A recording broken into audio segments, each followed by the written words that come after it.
Hey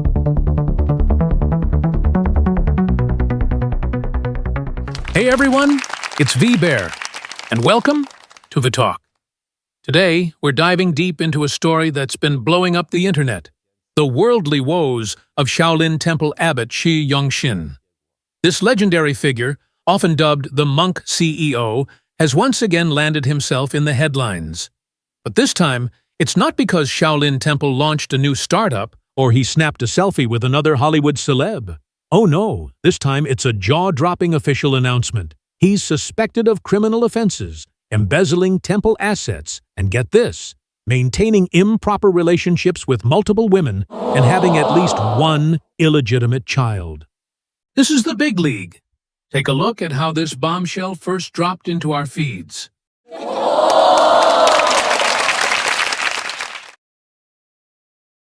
Seriously, when you hear that, doesn't your brain just short-circuit with questions? Is this the same abbot we thought was all about purity and detachment? Is this still the Shaolin Temple, that sacred martial arts haven and birthplace of Zen Buddhism? This plot twist is wilder than any kung fu movie, more dramatic than any palace intrigue. And here's the kicker. This isn't his first rodeo. Back in 2015, a mysterious whistleblower named Shi Yongxin, along with his former disciple Shi Yunlu, dropped some serious accusations: dual household registrations, illegitimate daughters, financial shenanigans, the whole 9 yards. The official investigation back then? Unsubstantiated. Shi Yongxin walked away scot-free, still rocking his abbot title. But fast forward 10 years, and the same accusations are back, only this time they're officially confirmed.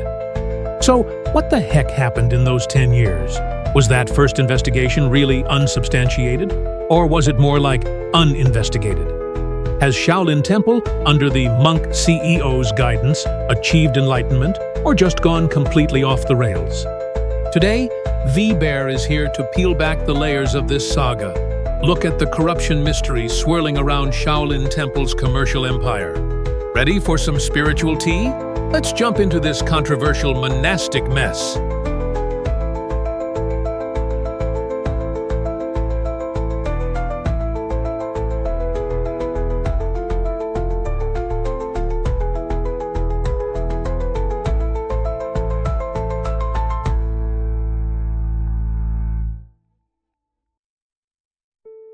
To truly grasp the Shaolin Temple of today, we've got to talk about Shi Yongxin, the monk CEO. Born Liu Yingcheng in Anhui in 1965, he joined Shaolin Temple at 16. Back then, the temple was a wreck after the Cultural Revolution. But then, a little movie called Shaolin Temple in 1982 unexpectedly put it back on the map, sparking a martial arts craze. Young Shi Yongxin, a true business prodigy, saw his chance. After the old abbot passed in 87, he took charge of the temple's management, officially becoming abbot in 99. Under his brilliant leadership, Shaolin Temple transformed from a quiet spiritual retreat into a full-blown multinational corporation. He launched film studios, real estate ventures, packaging Shaolin Kung Fu and Zen culture into a global brand. There were even whispers of building luxury golf resorts overseas. Suddenly, Shaolin wasn't just a temple. It was a global IP, spanning movies, medicine, restaurants, and tourism. Shi Yongxin earned himself nicknames like Shaolin CEO and Economic Monk. But, as with any good story, there's a dark side. Behind all that commercial glitz, controversies brewed. Inside the temple, burning incense cost a fortune. Tour guides and monks were reportedly splitting commissions, and even shady Shaolin secret manuals were being hawked. The once serene sanctuary was now reeking of money, swarming with tourists, while actual monks seemed to be a dwindling species. In 2006 alone, ticket sales hit over 100 million RMB, and that's not even counting the massive profits from overseas branches and other ventures. This wasn't a temple, it was a money-printing machine. This excessive commercialization, naturally, ruffled some feathers. In 2009, the Shaolin Temple's official website was even hacked, displaying a confession letter from Abbot Shi Yongxin. Whether it was real or fake, it certainly showed that not everyone within the temple was on board with this commercial Zen approach.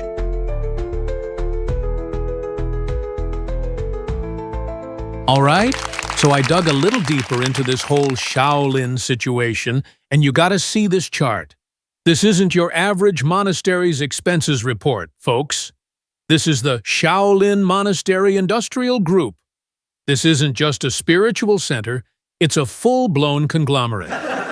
Under the abbot and CEO himself, Shi Yongxin, they've diversified like crazy. We're talking cultural tourism, martial arts and performance, IP and media, yes, like movies and video games. Then there's education and wellness, running wushu schools and Zen retreats like they're a chain of wellness spas. And my favorite? Real estate and investment. They're not just building temples, they're building Shaolin Town developments. And the numbers? Oh, the numbers. Projecting over 12 billion RMB in group revenue by 2024. Now, look, I know the data might not be perfectly accurate, but the fact that I am genuinely shocked by the wealth of a 1,500-year-old temple, that's the real punchline. This guy isn't just seeking enlightenment, he's seeking equity.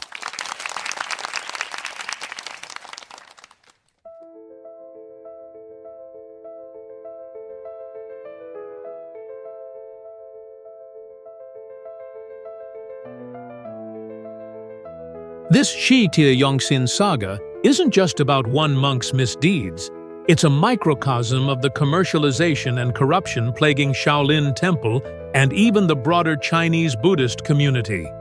When a sacred space gets tangled up with money and power, and monks are more focused on managing than meditating, Shaolin Temple's Zen vibe kinda goes out the window.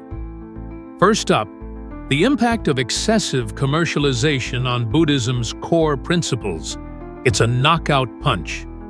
Shaolin Temple morphed from a spiritual sanctuary into a tourist attraction plus commercial brand hybrid. Its income sources shifted from incense offerings to ticket sales, licensing deals, and even corporate partnerships. This business for Buddhism model, while boosting the temple's finances, completely derailed its spiritual essence. When monks become CEOs and temples become companies, the line between faith and commerce blurs, or even vanishes. Next, financial irregularities and rent-seeking are like weeds, they just keep growing. Massive commercial profits are a huge magnet for temptation. Shi Yongxin's alleged embezzlement points to complex interest chains and power plays. The fact that he repeatedly dodged previous accusations makes you wonder if he had some powerful umbrella protecting him. Hu Xijin's comment about the anti-corruption storm blowing into Shaolin Temple perfectly exposes this unholy alliance of power and money. Then there's the blatant disregard for Buddhist precepts, a slap in the face to the Buddha himself. As an abbot, Shi Yongxin, maintaining improper relationships with multiple women and having illegitimate children is not just a violation. It's a mockery of monastic vows and a huge blow to believers' faith. If the spiritual leader can't even uphold his own vows, how can he guide others to cultivate themselves? It's utterly absurd. Finally, the severe damage to Buddhism's image is truly heartbreaking. The Shi Yongxin incident has tarnished Shaolin Temple's millennium-old reputation and dragged the entire Chinese Buddhist community through the mud. Public trust in Buddhism has plummeted, even leading some to question religious belief itself. For a religion dedicated to enlightening minds and purifying society, this is a profound tragedy. Now, let's not paint everyone with the same brush. There are still many sincere monks in the Chinese Buddhist community, and not everyone at Shaolin Temple is involved in this mess. But the Shi Yongxin incident is a loud wake-up call. It reminds us that in the tidal wave of commercialization and secularization, upholding the core principles of faith and preserving religious purity is a monumental challenge.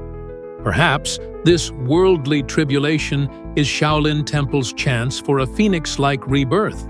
Only by thoroughly purging corruption, and returning to its Buddhist roots, can Shaolin Temple truly reclaim its dignity and glory as a sacred martial arts ground and the ancestral home of Zen Buddhism?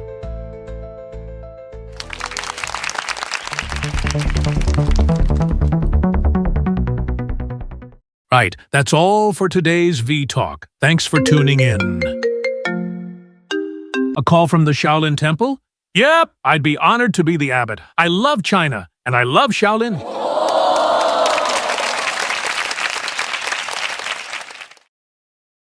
Used to walk these silent halls, shadows on the wall. Now the city's calling, watching if I stand or fall. Turn tradition into a new sound, a whole new brand. Had a vision for the culture, put the power in my hand. They see the chain, not the prayer beads in the light. They see the numbers growing, but they never see the fight. Praying for the future while I'm chasing all these checks. Is it for the temple or just fame and disrespect? Is it enlightenment or is it just a fame? The temple's on fire, they say I fan the flame. Lost in the city lights, can't remember my own name. Yeah, the whole damn world knows the game. I tried to build a legacy, but they're calling it a crime. Got all this money, but I'm just running out of time. The flow becomes slightly faster and more defensive. The hi-hats get a little more complex. They talking about my heart, they talking about my sins. Said I'm playing dirty, but the story's where it ends. Used to have a team, now I just got the numbers. Sleeping with one eye open through these lonely summer slumbers. They talking about the ladies, talking about the trust. I just want a piece, but everything turned to dust. They say my books are dirty, but they read in between the lines. Looking for a villain when you can't see the signs. Guess the silence costs a little more than I ever thought it would. Yeah.